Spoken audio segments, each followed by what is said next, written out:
Fanon foi um psiquiatra martiniquês, né, que, além de psiquiatra, ele foi militante, um importante militante das causas antirracistas e anticoloniais, né. Sua militância ele desenvolve principalmente na Argélia e na Tunísia. Ele se envolve com a Revolução Argelina, porque ele tem uma formação médica na França. Na França, então, ele vai, depois de formado como médico psiquiatra, ele vai atuar num hospital que era referência dos estudos dos trabalhos de psicoterapia institucional à época, que é o Hospital de Saint-Aubin, né? Ele vai trabalhar também com um psiquiatra catalão, que é um dos grandes nomes da psicoterapia institucional, de todas as, ou seja, a crítica das formas de autoridade no interior do poder psiquiátrico do discurso médico, que é o François Tosquez, né? E depois disso ele vai à Argélia, ele vai ser médico-chefe do Hospital de Blida, Joinville, né? Até o momento em que ele abandona, né, o posto, e numa carta bastante impressionante que ele enviou ao governador-geral da Argélia, que então era uma colônia francesa, em suma dizendo, bem, enquanto médico, em uma situação colonial, eu sou uma peça do colonialismo, né? E o colonialismo ele é um fator de sofrimento psíquico, não só de sofrimento social. Então eu não posso curar as pessoas nessa posição, né? Ele é muito consequente com as suas posições, bem, ele acaba sendo expulso da Argélia, vai à Tunísia, ele se envolve, então, com o movimento argelino de libertação nacional, e isso aqui ele morre muito cedo, morre com menos de 40 anos, né? Então, todo esse trabalho ele é cortado um pouco no seu auge, assim.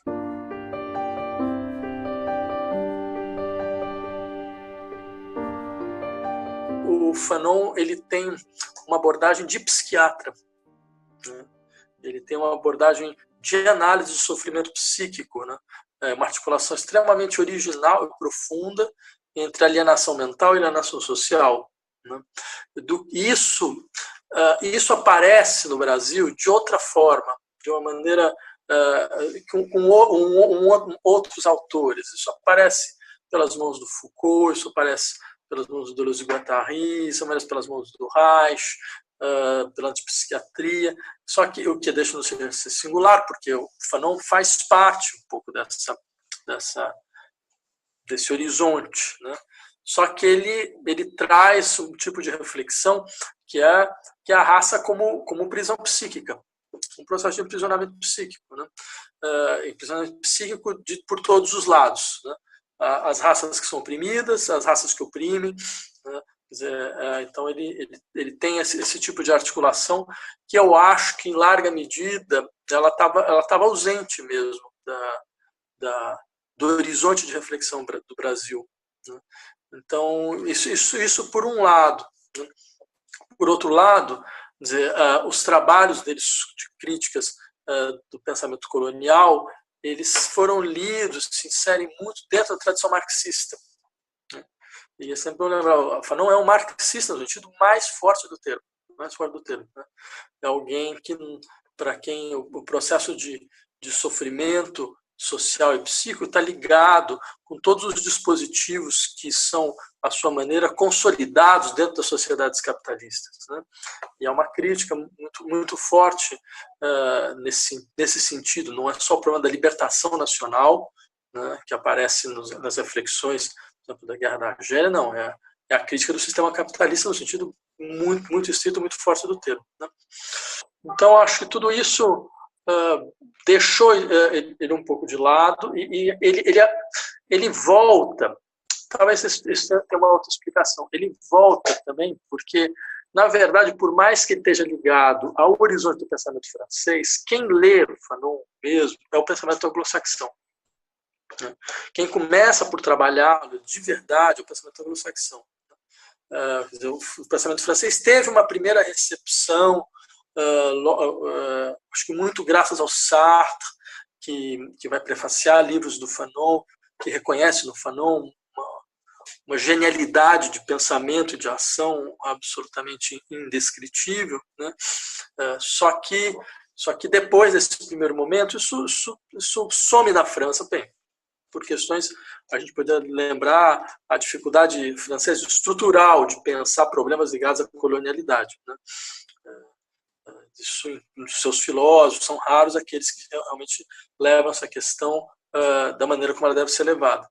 Então, acho que com a guinada pós-colonial, né, das universidades norte-americanas, tal, aí o Fanon volta. Só que o Fanon volta. É toda uma discussão. O Fanon não é um pensamento pós-colonial, o Fanon é um pensamento marxista. Né? Então, isso some um pouco quando se coloca dentro dessa grelha. Então, eu acho que o Brasil, como tem uma tradição forte nesse sentido, pode fornecer um tipo de leitura muito interessante, talvez muito mais adequada. Né?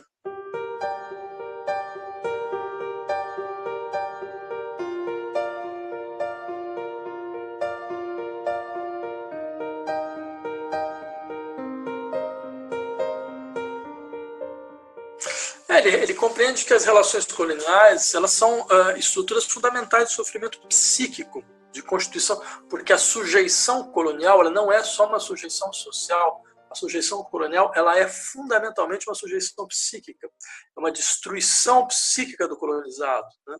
Ele dá exemplos muito interessantes no sentido, por exemplo, ele vai falar, veja que coisa singular, a gente fala do complexo de Édipo nas sociedades ocidentais, né? Bem, uma das matrizes, isso é verdade, isso ele tem razão, a psicanálise tradicionalmente tem uma percepção sistêmica dos sistemas de relação à autoridade, ou seja, isso significa que os sistemas, a família, o Estado, as instituições, elas, à sua maneira, elas se acoplam. Né? Isso permite, por exemplo, as projeções fantasmáticas de conflitos no núcleo familiar na relação ao Estado, por exemplo. Freud descreve isso em Psicologia das Massas e Análise do Eu. Ou seja, é um topos importante. O Reich, na Psicologia das Massas do Fascismo, e todo como a família autoritária é um elemento fundamental da constituição do fascismo, porque tem essa espécie de reflexão sistêmica das relações de autoridade. E levando isso em conta, Fanon, por exemplo, alguém que vai lembrar assim, mas veja que coisa interessante. Quando você, dentro de uma família branca, assim, uma família europeia, né, quer dizer, a contraposição ao pai, a contraposição a um tipo de autoridade que é sustentada por outras autoridades. Por exemplo, que é sustentada pela autoridade do Estado. Então, os problemas de socialização nesse primeiro nível vão intervir nos outros níveis. Você tem uma certa relação de continuidade. O que ele lembra, bem, mas uma família colonizada, essa relação não se dá dessa forma. Porque o Estado é o Estado colonial, a família não. Né? Então, faz parte do Estado colonial quebrar a autoridade do núcleo familiar e não sustentá-la. Então, você tem um outro tipo de agenciamento de conflito, com outros tipos de consequências no processo de violência e de sujeição psíquica. Né? Isso é só um exemplo, né, para mostrar como essa tópica colonial ela pode orientar de forma muito mais rica a compreensão da complexidade dos sistemas de socialização e de individuação, em países que estão submetidos a esses processos de opressão. Né?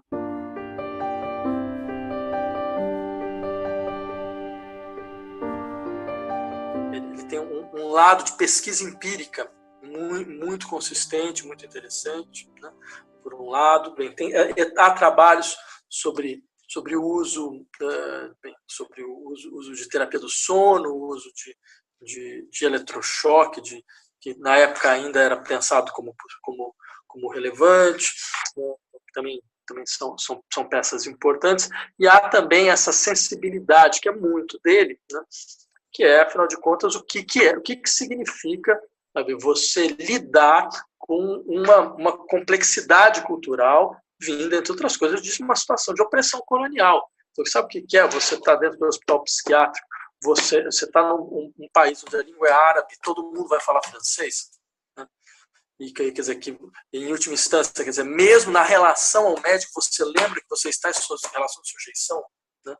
Imaginar que isso, da sua forma, não fortalece um tipo de experiência de alienação que vai ter consequências psíquicas, né? Quer dizer, então, que seria importante a sua maneira lidar com, não só com as singularidades da inserção do sujeito nas suas territorialidades, mas também com a dimensão de revolta que a doença mental ela expressa, né? Ou seja, a doença mental, entre outras coisas, é uma decisão de não participação, seja nas formas do desejo, seja nas formas da linguagem, seja nas formas do trabalho, né? Então, alguém como Fanon percebe essa não participação, ela tem uma dimensão ativa. Ela tem essa revolta, ela deve ser ouvida e escutada, né? E mais do que isso, às vezes, em várias situações, por exemplo, quando ele abandona o cargo de médico-chefe, é como se ele dissesse, olha, a maneira mesmo de curar é saindo do hospital e indo em direção à luta social concreta. Entendeu? Tem uma dimensão que a luta psíquica, que o conflito psíquico, ele só pode se resolver na luta social concreta. Isso ele entende muito bem. E são raros raros momentos em que a psiquiatria faz essa passagem, né? Eu consigo lembrar de 2 momentos, né? que é do Fanon e do Coletivo Socialista de Pacientes em Heidelberg. Vai fazer uma coisa mais ou menos parecida no começo dos anos 70.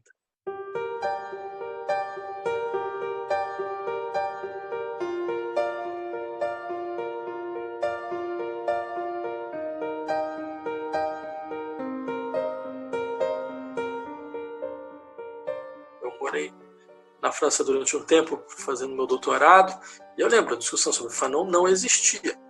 A psiquiatria ela vai ter uma guinada a partir do final dos anos 70, somente com o advento do DSM-3. Uma guinada que faz com que todos esses movimentos antipsiquiátricos, todos os movimentos de contestação assim, do poder psiquiátrico, né? seja os movimentos antimanicomiais, como do Basaglia, seja os movimentos antipsiquiátricos do Lang, do Cooper, seja esses movimentos de psicoterapia institucional, seja Laborde, Saint-Aubin, todos eles são rechaçados. Você, hoje, nos departamentos de psicologia, você praticamente não ensina, né, esse momento decisivo da história da psiquiatria, né? Então, tem esse lado. Então, o Fanon vai de Roldão, né? E vai de Roldão na sua posição de psiquiatra, que era a sua profissão, que ele nunca abandonou, e que em todos os seus textos você percebe muito bem a importância dessa reflexão dentro de uma crítica social mais ampla, né? Seja a Pele Negra, Máscaras Brancas, seja Os Condenados da Terra, está lá todas essas discussões, de uma maneira extremamente original, né? Muito forte e que diz muito ainda a nós, tem uma grande atualidade, né? Então isso tem esse lado. Tem um outro lado que é, de fato, a dificuldade da Europa em lidar com o problema colonial, né? Os Estados Unidos e a Inglaterra inventaram uma forma, que é uma forma também extremamente problemática sob vários aspectos, que é o dito pós-colonialismo. É problemática porque, bem, é uma invenção de intelectuais indianos e expatriados nos departamentos dos Estados Unidos. Então, é uma coisa fantástica, quer dizer, o país colonial por excelência, o país imperial por excelência, cria não só o pensamento imperial, como também o que seria o seu oposto. Então, você pode já imaginar que há algum tipo de problema. E o problema é todas as tradições efetivas dos países ditos periféricos, elas aparecem. Você tem um modelo de que você impõe para todo mundo. Os problemas são... É impressionante essa imposição. Até os termos são iguais. Até os termos são todos em inglês, que as pessoas começam a utilizar. É como se não tivesse nenhuma tradição de pensamento crítico nesse país que deveria ser realmente recuperada e respeitada. Tem todo esse problema, né? Tudo bem, mas... Então, só para dizer, bem, a Europa tem essa questão de ela ter uma dificuldade enorme de pensar seriamente essa questão, esse problema, né? Por exemplo, um exemplo, o Foucault, quando vai discutir as estruturas da biopolítica, você não encontra reflexão sobre o colonialismo. Você encontra 2 ou 3 páginas muito genéricas sobre o colonialismo, sendo que a experiência colonial é o espaço de consolidação, de constituição e de prova dos elementos fundamentais da administração dos corpos, das vidas e das mortes também. Então, daí veio também como uma espécie de desdobramento, a discussão sobre a necropolítica, né, para lembrar um pouco disso. Né? Então, eu diria que tem esses 2 problemas. E também tem um terceiro problema, ele não morre cedo. Né? Ele, se eu não me engano, acho que ele morre com 36 anos. Né? Então assim, ele some um pouco de cena, bem, o que por exemplo, para um país como a França, que tem um problema com o colonialismo que é estrutural, né, isso vem um pouco a calhar, digamos assim. Né, isso vem um pouco a calhar.